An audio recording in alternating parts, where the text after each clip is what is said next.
Good afternoon, friends and relatives. How are you? I want to invite you for another Bible reading. Please join and read with me the words of God in the Holy Bible. I'm going to start a new book, which is the second book of Samuel. And the second book of Samuel consists of, I'll just count,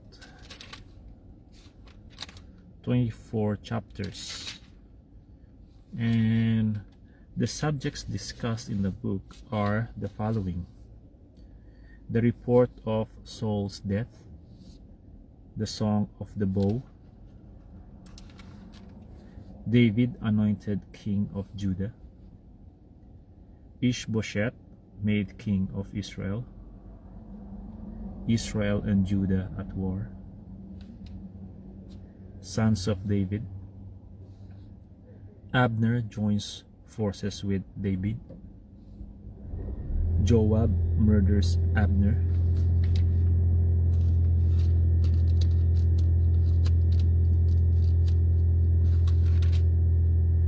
David's mourning for Abner, Ishbosheth is murdered, David reigns over all Israel, the conquest of Jerusalem, the Philistines defeated, the ark brought to Jerusalem, God's covenant with David,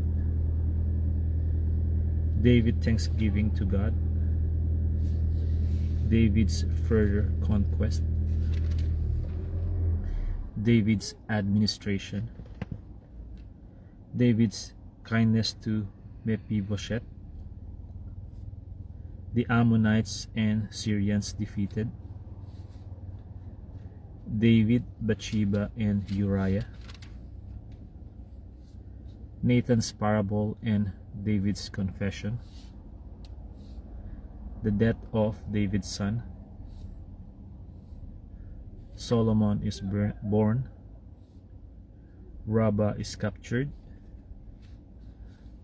Amnon and Tamar, Absalom murders Amnon, Absalom flees to Geshur, Absalom returns to Jerusalem, David forgives Absalom, Absalom's treason, David escapes from Jerusalem, Mephibosheth's servant, Shimei curses David, the advice of Ahithophel, the advice of Hushai, Hushai warns David to escape, Absalom's defeat and death, David hears of Absalom's death, David's mourning for Absalom, David returns to Jerusalem, David's mercy to Shimei, David and Mephibosheth meet,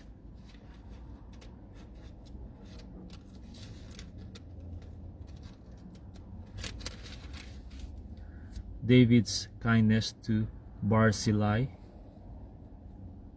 the quarrel about the king, the rebellion of Sheba,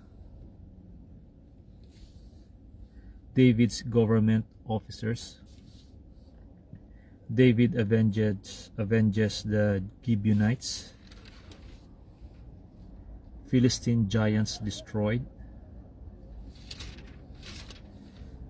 praise for God's deliverance, David's last words, David's mighty men, David's census of Israel and Judah, and the last one is the altar on the threshing floor. I'm going to read 2 chapters today from the book of 2 Samuel, specifically chapters 1 and 2.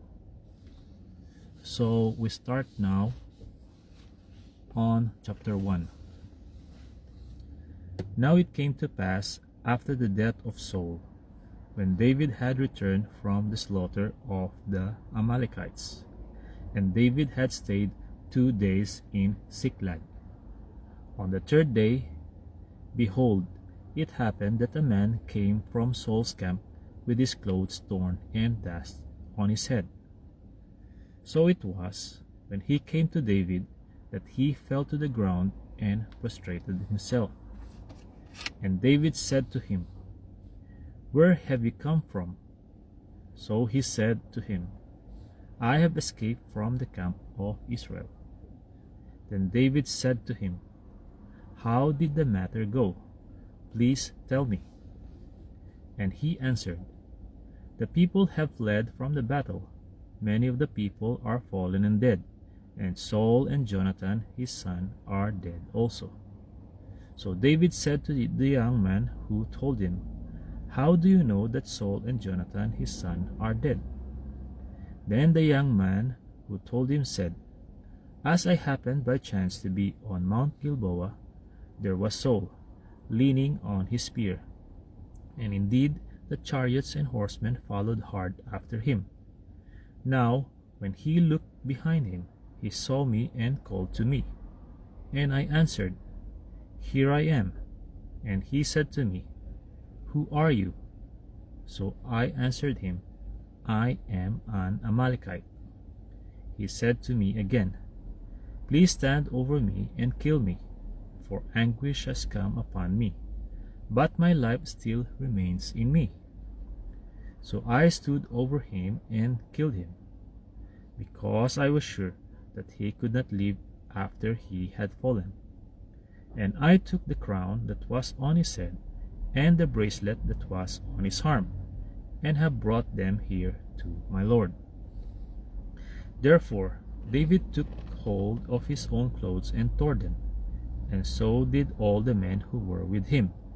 And they mourned and wept and fasted until evening for Saul and for Jonathan his son, for the people of the Lord, and for the house of Israel, because they had fallen by the sword. Then David said to the young man who told him, Where are you from? And he answered, I am the son of an alien, an Amalekite. So David said to him, How was it you were not afraid to put forth your hand to destroy the Lord's anointed? Then David called one of the young men and said, Go near and execute him. And he struck him so that he died. So David said to him, Your blood is on your own head, for your own mouth has testified against you, saying, I have killed the Lord's anointed. Then David lamented with this lamentation over Saul and over Jonathan his son, and he told them to teach the children of Judah the song of the bow. Indeed, it is written in the book of Jasher. The beauty of Israel is lain on your high places. How the mighty have fallen! Tell it not in Gath, proclaim it not in the street of Ashkelon, lest the daughters of the Philistines rejoice, lest the daughters of the uncircumcised triumph. O mountains of Gilboa, let there be no dew nor rain upon you, nor fields of offerings, for the shield of the mighty is cast away there, the shield of Saul not anointed with oil. From the blood of the slain, from the fat of the mighty, the bow of Jonathan did not turn back, and the sword of Saul did not return empty. Saul and Jonathan were beloved and pleasant in their lives, and in their death they were not divided. They were swifter than eagles, they were stronger than lions. O daughters of Israel, weep over Saul, who clothed you in scarlet with luxury, who put ornaments of gold on your apparel. How the mighty have fallen in the midst of the battle! Jonathan was slain in your high places. I am distressed for you, my brother Jonathan. You have been very pleasant to me. Your love to me was wonderful, surpassing the love of women. How the mighty have fallen, and the weapons of war perished. Chapter 2. It happened after this that David inquired of the Lord, saying, Shall I go up to any of the cities of Judah? And the Lord said to him, Go up. David said, Where shall I go up? And he said, To Hebron. So David went up there, and his 2 wives also, Ahinoam the Jezreelitess, and Abigail the widow of Nabal the Carmelite. And David brought up the men who were with him, every man with his household. So they dwelt in the cities of Hebron.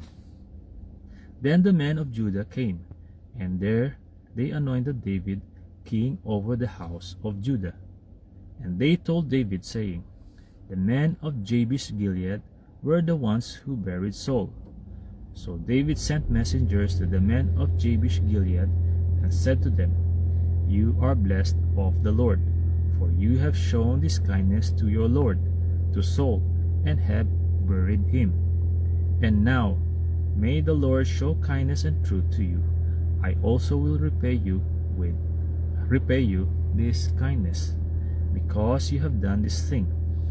Now therefore, let your hands be strengthened, and be valiant, for your master Saul is dead. And also the house of Judah has anointed me king over them. But Abner the son of Ner, commander of Saul's army, took Ishbosheth the son of Saul, and brought him over to Mahanaim. And he made him king over Gilead, over the Asherites, over Jezreel, over Ephraim, over Benjamin, and over all Israel. Ishbosheth, Saul's son, was 40 years old when he began to reign over Israel, and he reigned 2 years. Only the house of Judah followed David. And the time that David was king in Hebron over the house of Judah was 7 years and 6 months. Now Abner the son of Ner, and the servants of Ishbosheth the son of Saul, went out from Mahanaim to Gibeon. And Joab the son of Zeruiah, and the servants of David went out and met them by the pool of Gibeon. So they sat down, one on one side of the pool, and the other on the other side of the pool. Then Abner said to Joab, Let the young men now arise and compete before us. And Joab said, Let them arise. So they arose and went over by number, 12 from Benjamin, followers of Ishbosheth the son of Saul, and 12 from the servants of David. And each one grasped his opponent by the head, and thrust his sword in his opponent's side. So they fell down together. Therefore that place was called the Field of Sharp Swords, which is in Gibeon.